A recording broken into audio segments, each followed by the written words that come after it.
How to embed images in HTML. If you are new here, make sure you leave a like, subscribe to the channel, hit the bell icon. This is free of cost and helps the channel to grow. So basically हमारे पास जो है image का tag use होता है HTML के अंदर images को embed करने के लिए, और हमारी इमेजेस जो टेक्निकली होती हैं वो इम्बेड नहीं होती, वो एक्चुअली लिंक होती हैं हमारे पेज के साथ। ये सिंगल टैग है, इसका पेयर्ड टैग नहीं है, मतलब कि इसका कोई भी क्लोजिंग टैग हमारे पास नहीं होता। और इसके अंदर हमारे पास दो एट्रीब्यूट रिक्वायर्ड होते हैं, src का और alt का एट्रीब्यूट। इन दोनों को यूज़ करते हुए हम आगे अपने HTML के अंदर जो है इमेज को वो लगाते हैं। सो फर्दर देखते हैं इसकी एग्जांपल। सो मैं अपने डेस्कटॉप पे आ गया और अपना फोल्डर जो है जहाँ पे हम HTML का वर्क कर रहे हैं उसे ओपन कर लेता हूँ। इसमें हमारे पास अभी तक ये दो फोल्डर हमने क्रिएट किए हैं। अब एक न्यू फोल्डर यहाँ पे हम क्रिएट कर लेते हैं और इसको नाम दे देते हैं HTML img के नाम से, HTML images। इसके अंदर आके हम अगेन अब ओपन विद कोड यहाँ पे ओपन करते हैं, ठीक है, अपने विजुअल स्टूडियो कोड को।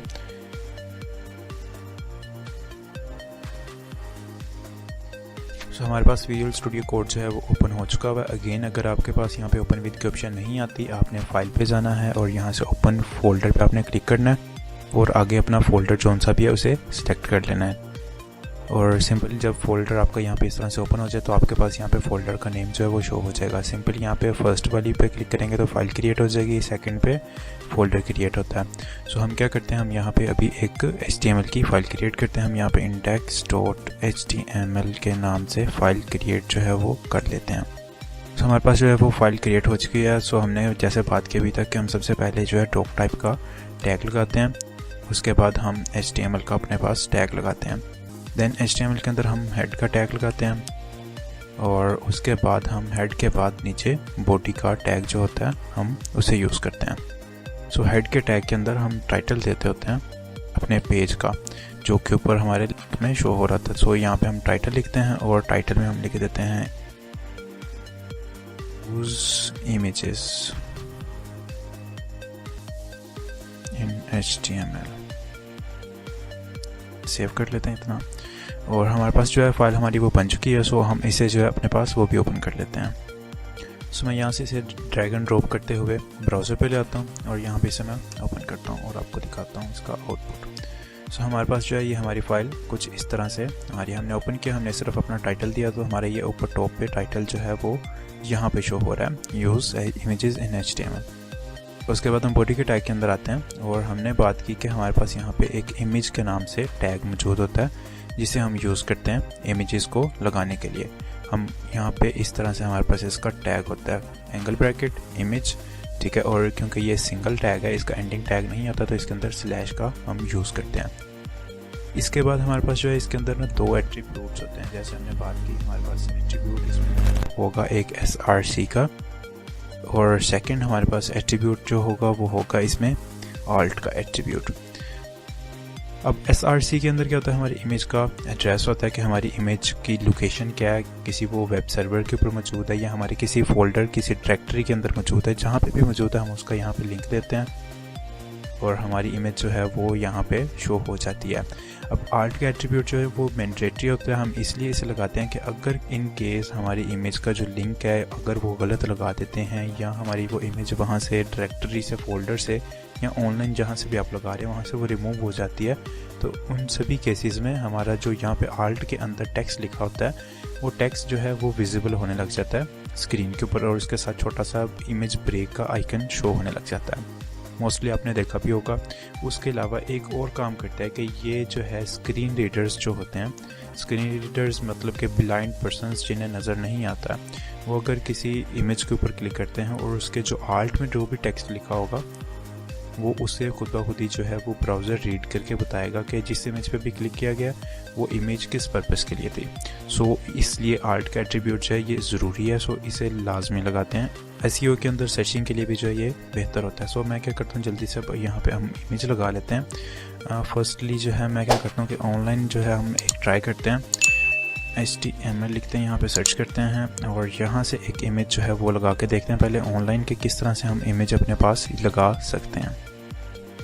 सो ये मेरे पास एक इमेज है, मैं इसे जो है ओपन कर लेता हूँ न्यू टैब में। तो मेरे पास इसका जो लिंक है वो आ गया, ये मेरे पास इसका लिंक है इमेज का। मैं क्या करता हूँ, इसका कंप्लीट लिंक यहाँ से कॉपी करता हूँ और अपने आ जाता हूँ जी यहाँ पे VS कोड में, और यहाँ पे इसका लिंक जो है वो हम पेस्ट कर लेते हैं। यहाँ पे मैं इसका लिंक पेस्ट कर देता हूँ, सेव करते हैं, और अब जाके ब्राउज़र को रिफ्रेश करेंगे तो हमारे पास हमारी जो लगाई अभी हमारी इमेज है ये हमारे पास ये शो होने लग पड़ी है वेब पेज के अंदर। अब दूसरी चीज़ हमने कहा था कि हमारे पास यहाँ पे जो है आल्ट के एट्रीब्यूट, तो हम यहाँ पे कह देते हैं HTML5,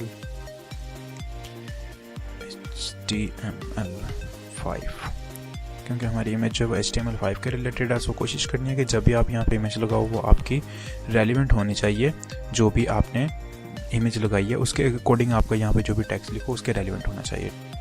सो हम यहाँ पे इसे सेव करते हैं। सो आल्ट के एट्रीब्यूट इस तरह से नज़र नहीं आता, मैंने जैसा कि बताया। मैं रिफ्रेश करता हूँ तो आल्ट के एट्रीब्यूट यहाँ पे हमें कहीं पे भी नज़र नहीं आएगा, लेकिन इन केस में अगर इसके URL के अंदर कोई स्पेलिंग मिस्टेक कर देता हूँ, अब सेव करते हैं और ब्राउज़र पे जाके इसे चेक करते हैं। रिफ्रेश करता हूँ तो देखें ये मेरे पास जो है अब उसका नाम जो मैंने आल्ट के अंदर लिखा था वो यहाँ पे वो शो हो रहा है HTML5 लोगो, और स्टार्ट में जो मेरे पास एक इमेज ब्रेक का आइकन शो रहा है। मैं जूम करके आपको दिखाता हूँ। इस तरह से हमारे पास जो है ये आल्ट का एट्रीब्यूट जो है वो वर्क करता है। इसके बाद मैं क्या करता हूँ जी, इसमें Ctrl+G करते हैं तो हमारे पास लिंक इसका करेक्ट हो जाएगा अगेन। इसके बाद हमारे पास होती है चीज़ इसके अंदर कि हम यहाँ पे लगाएं विड्थ, और हम लगाएं साथ इसके हाइट भी अपनी इमेज की, कि हमारी इमेज की हाइट जो है वो कितनी है। सो मैं विड्थ इसकी क्या देता हूँ जी, आप विड्थ इसकी करते हैं 150 पिक्सल्स और हाइट कर देते हैं जी इसकी 200 पिक्सल्स। सेव करता हूँ और ब्राउज़र पे जाके इसे रिफ्रेश करते हैं। सो हमारे पास कुछ इमेज हमारी अभी इस तरह से आ रही है। सो इस तरह से भी आप अपनी इमेज के जो विड्थ और हाइट है वो दे सकते हैं, लेकिन ये रिकमेंडेड वे नहीं है, क्योंकि समटाइम होता है कि आपकी इमेज का साइज़ जो है ना वो काफ़ी बड़ा होता है, तो वो लोड होने में जो है वो टाइम लेती है। सो इस वजह से सबसे पहले क्या होता है कि आपकी HTML जो है जो भी टैग लिखा होता है वो प्रिंट होने लग पड़ता है। सो होगा क्या कि अगर आपकी इमेज बहुत बड़ी है तो वो सबसे पहले उसका जो एक्चुअल साइज़ है वो ब्राउज़र पे लोड होगा, देन ये इन टैग्स को वो देखेगा कि इसके अंदर विड्थ और हाइट कितनी है, उसकी बेस पे वो फिर इमेज के साइज़ को बड़ा या छोटा करेगा। सो इसके लिए बेहतर है कि हम क्या करें, हम यहाँ पे स्टाइल का एट्रीब्यूट यूज़ करें। ठीक है, स्टाइल का एट्रीब्यूट यूज़ करें और इसके अंदर हम बताएं विड्थ कितनी हमने देनी है। विड्थ हमने देनी है जी इसकी 150 पिक्सल्स, px साथ लिखेंगे, और अगर हमने हाइट देनी है तो हम हाइट का भी बताएंगे कि हमें हाइट कितनी देनी है। हम यहाँ पे कहते हैं जी 150 पिक्सल्स, हाइट भी हमें यहाँ पे इसकी दे दो।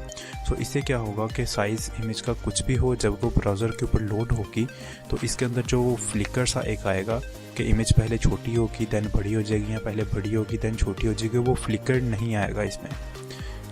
अब इस तरह से हमारा साइज़ जो है वो सही आएगा इसको यूज़ करते हुए।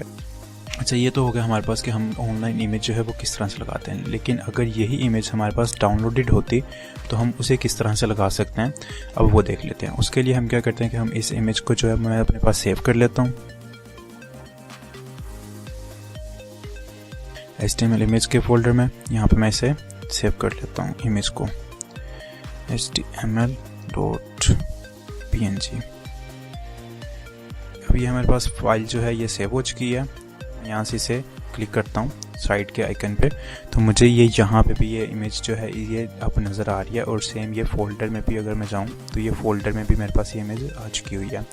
सो हमने क्या करना है कि अब src के अंदर आते हैं, यहाँ पे हम लगाएंगे / और यहाँ पे हम लिखेंगे अपनी इमेज का एग्जैक्ट जो भी नाम है वो नाम लिख देने के बाद आपने जो है एक इम्पोर्टेंट चीज़ होती है कि आपने देखना है कि आपकी इमेज की एक्सटेंशन कौन सा। मेरे पास यहाँ पे टाइप में शो कर रहा है कि इसकी एक्सटेंशन जो है वो PNG, मतलब कि ये PNG टाइप की इमेज है।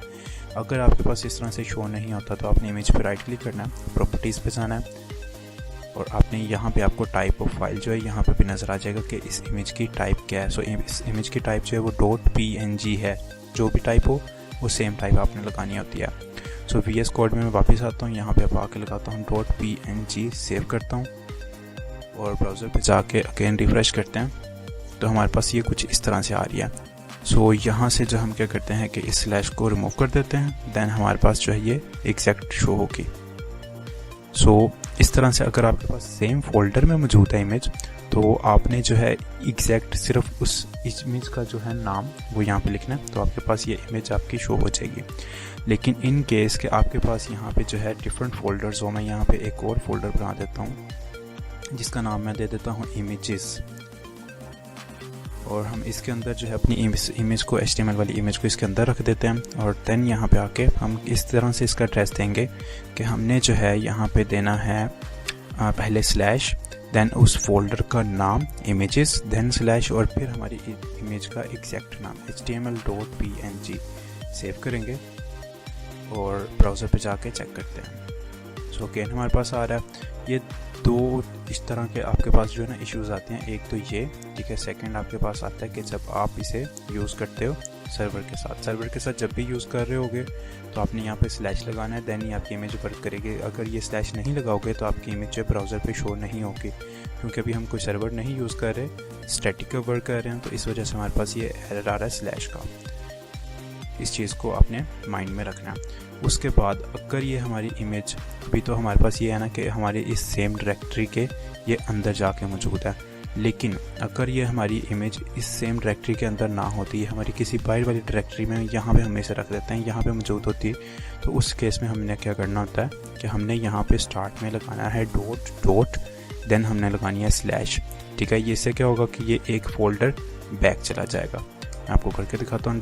डॉट फोल्डर लगाएंगे, ये स्लैश लगाएंगे /, तो हमें ये एक फोल्डर बैक ले जाएगा। VS कोड यूज़ कर रहे हैं तो इसलिए हमें यहाँ पे ये हिंट भी शो करवाता है। सो देन हमने ये डॉट / लगाने के बाद हमने लिखना है जी फोल्डर का नाम इमेजेस, अगेन स्लैश लगाएंगे और अपनी इमेज का नाम लिखेंगे html.png, सेव करते हैं फाइल को और ब्राउज़र पे जाके रिफ़्रेश करके चेक करते हैं, तो हमारे पास जो है ये अगेन सही से यूज़ हो रही है, यहाँ पे शो हो रही है। लेकिन अगर आपके पास ये सर्वर पे रन कर रहे होते तो आपको यहाँ पे भी एक स्लैश लगानी पड़ेगी लाजमी। सो इस चीज़ को आपने माइंड में रखना है।